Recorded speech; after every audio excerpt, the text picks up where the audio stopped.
আপনারা কি খেয়াল করেছেন বিকাশের দোকানগুলোতে আগে ফ্ল্যাক্সির নাম্বার, বিকাশ নাম্বার, যে এই নাম্বারগুলো নোট করত, তারপরে ওনারা মোবাইল টিপে টিপে আপনাদের নাম্বারে টাকাগুলো সেন্ড করত।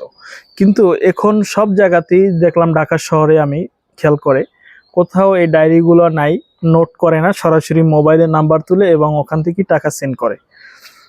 আমার ব্যক্তিগত জীবনে একবার এরকম একটা সমস্যায় পড়ে গেছিলাম, সে বিষয়ে কিছু কথা বলি।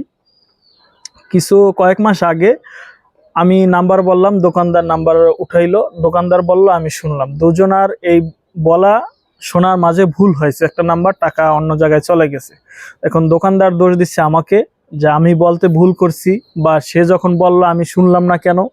তো আসলে সংখ্যাগুলো একটা শোনার মাঝে একটু ভুল হতে পারে, রাস্তাঘাটে গাড়ির শব্দ এবং কাছাকাছি সেম শোনা যায় শব্দগুলো, এই শোনার বলার মাঝে কিন্তু ভুল হয়ে যেতে পারে। এজন্য আমার মনে হয় নোট করাটা খুব জরুরি। এ বিষয়ে আমি কয়েকটি দোকানদারের সাথে কথা বলি, এই নোট না করার কারণ কি এবং এই ভুল হওয়ার কারণটি। আচ্ছা, যাই হোক, ওই ভুলের পরে যে টাকাটা যে চলে গেছে, পরবর্তীতে উনি মেনে নিছে যে ওনার ভুলের কারণে হয়েছে, কারণ উনি সিসি ফুটেজ টেনে টেনে দেখছে আমি ভুল বলছি কিনা। তো শোনার বলার মাঝে ভুল হয়েছিল, আর আমি ওনাকে এতটুকু সাহস জুগিয়েছিলাম যে আপনার টাকাটা আপনি ফেরত পাবেন। উনি দোকানদার হিসেবে নতুন ছিল, উনি জানে না কিভাবে টাকা ফেরত আনতে হয়। তো ওনাকে আমি পরামর্শ দিয়েছি যে এইভাবে সিস্টেমে কাজ করেন, আপনার টাকাটা আপনি ফেরত আনতে পারবেন। তো উনি ওই পরামর্শ অনুযায়ী কাজ করে টাকাটা ফেরত আনছে, আর আমার টাকা আমাকে দিয়ে দিছে। যাই হোক, এখন এই নোট না করার কারণটা আমি জানতে পারলাম যতটুকু। এক দোকানে আলাপ করলাম, উনি বলল যে ভাই, যখন আমরা নাম্বারগুলো নোট করি তখন কিছু কুচক্র মহলের লোক ঘোরাঘুরি করে, প্রতারক আর কি, বিকাশের। ওনারা এসে একটা ছবি তুলে নিয়ে যায়। যেমন আমার এই দোকানের একটা ছবি তুলবে, আর ওই গ্রাহকের কাস্টমারের নাম্বারগুলো ছবি তুলে, এগুলো তুলে আবার ওদের একটা অফিস আছে, ওদের একটা আড্ডা জায়গা আছে, ওদের মেইন একটা গোড়া আছে, ওইখানে এই নাম্বারগুলো ওরা সেন্ড করে।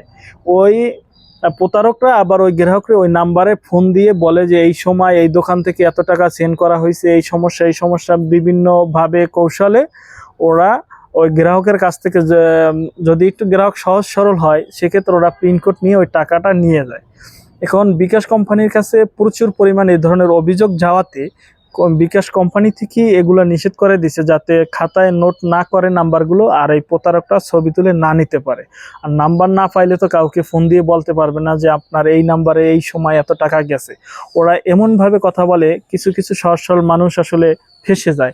এমনকি আমিও একবার ফেঁসে যাওয়ার একটা শেষ পর্যায়ে চলে গেছিলাম। আমাকে এমনভাবে ফাঁসানো হয়েছিল, আমি ওদের কথায় বিশ্বাস করে একবার লাস্ট পর্যায়ে গিয়ে আমার মনে হলো যে পিনকোড যখন চাইছে, তখন আমার কাছে মনে হলো যে এরা প্রতারক হইতে পারে। তো ওরা আসলে এতটাই শক্তিশালী প্রতারক, আপনার পিনকোড না দিলে আপনার অ্যাকাউন্টটা লক করে ফেলতে পারে, এই ক্ষমতা ওদের আছে। তো পরবর্তীতে আমি আর সমস্যায় পড়ি নাই। যাই হোক, মূল কথা ছিল এটাই, ওদের বিকাশের নোট না করার মূল কারণটা হচ্ছে যাতে প্রতারকরা ছবি তুলে না নিতে পারে। এখন আপনাদের উদ্দেশ্যে আমি মূল মেসেজ যেটা দিতে চাই, এই যে বলা আর শোনার মাঝে কিন্তু ভুল হয়ে যায়। এজন্য আপনি দোকানদারের কাছ থেকে মোবাইলটা নেবেন, আপনার নাম্বার আপনি তুলে টাকার পরিমাণ বসিয়ে তারপরে তাকে দিবেন, সে পিনকোড দিয়ে সেন্ড করে দিবে।